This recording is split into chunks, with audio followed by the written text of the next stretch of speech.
নমস্কার সবাইকে, চলে এসেছি একটা মিনি ব্লগ নিয়ে। তো আজকে আমি চলে এসেছি সোনারপুরে।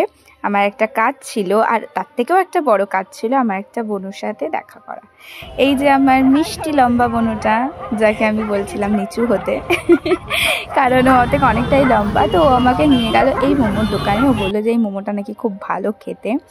তো আমরা এখন বসে পড়েছি মোমো খেতে। ওরও চলে এসেছে মোমো, আমারও চলে এসেছে। তো খাওয়ার পর আমরা চলে এসেছি গ্রামীণ বাজার নামক একটা জায়গায়। এখানে ওই আমাকে এনেছে। নিচে একটা বুটিক ছিল, আর ওপরে গিয়ে দেখি এটা ঠিক একটা স্পেন্সারের মতনই জায়গা, মিনি স্পেন্সার যেটাকে বলা যেতে পারে। ও এত মিষ্টি আর ওর হাসিটা এত সুন্দর। তো আমাকে এই বনুটা হাত ধরে ধরে রাস্তা পার করাচ্ছিল, কারণ আমি মেন রোডে বারবার হারিয়ে যাচ্ছিলাম। তো আমাকে নিয়ে চলে গেল এটা রেলওয়ে কোয়ার্টারে। এখানে কিছুক্ষণ বসে আড্ডা মারলাম। তারপরে ও আমাকে বার্থডে গিফট দিল। আগের মাসে বার্থডে ছিল বলে এই মাসে দিল। খুব মিষ্টি একটা সন্ধ্যা কাটালাম।